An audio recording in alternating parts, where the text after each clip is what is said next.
Hi guys, so we've got the last game of the season announced today, and for the past 2 weeks, we've been playing Lizard Wizard, a single screen shooter released in 1985. This game's an interesting one, because firstly, the graphics don't look like a 1985 game, and the reason for that is that this was released as a conversion kit for Pac-Man cabinets, and so it's running on that same hardware. And so to be honest, the developers actually did a pretty good job making the most of what was available to them. The game was intended as a conversion, and it was supposed to come with a conversion to an 8-way stick for the 4-way stick in the Pac-Man cab, but as most of us found, this ROM only seemed to take 4-way inputs. The diagonals didn't seem to register anything, which made controlling it with an 8-way input really difficult. Go into any of the diagonals, and you just get no response. This means when things get a bit frantic, you're likely to make a mistake. The game itself though, is pretty decent. It's definitely got Joust vibes going on. You control the wizard, moving around the screen, trying to shoot rocks, and dragons as they appear. On some of the levels, you have to collect the humans, and others you have to shoot the spiders. I was playing with a 4-way stick, which made a big difference. But unfortunately, some of the levels aren't that balanced. After the 5 different levels, the levels loop and become harder.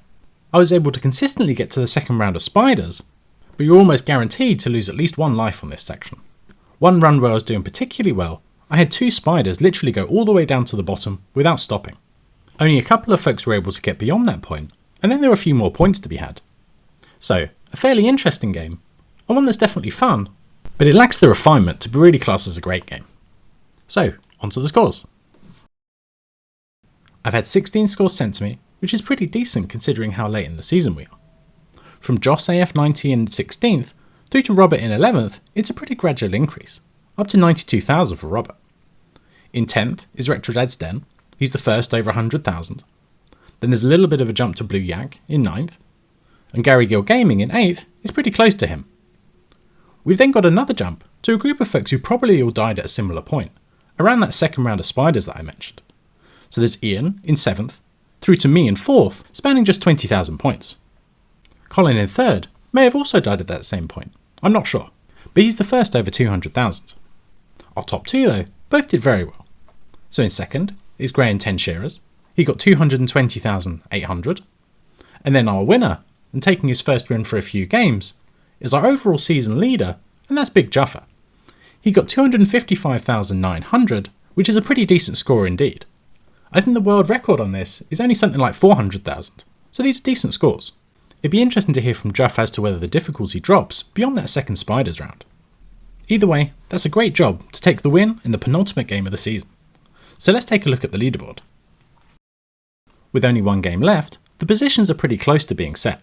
Retro Dad's Den has got 1 point ahead of Robbie Bizzle for 14th, and then Gary Gill Gaming has got ahead of Robert for 12th. From Robert in 13th through to Retro Arcade Challenge in 10th is pretty close between those guys, so all to play for. The next 3 are all pretty close too. Colin in 9th, Paul in 8th, and Ian in 7th. Only 3 points between those 3. It's then close between 5th and 6th. That's me in 5th, and Milthy in 6th. Only 8 points separating us. And then 3rd and 4th, there's only 3 points between them too. Blue Yak has just crept ahead of my Retro Tech, and so the final game of the season will decide who gets the podium place. At the top though, is Big Juffer taking that win, which means he's most likely to take the overall season win. If Graham had taken the win this week, it was going to go down to the wire, but after the win for Juff, he's now 70 points clear with only 1 game to go. So unless Juffer gets hit by a bus, it's his season win for the taking. So let's find out what our final game of the season will be. We're on to the last game of the season, and our final genre is isometric game. I've had 8 games sent to me, and the most popular choice was Viewpoint.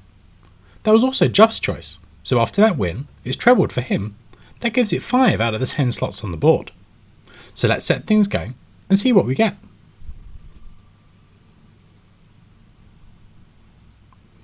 Okay, slowing down.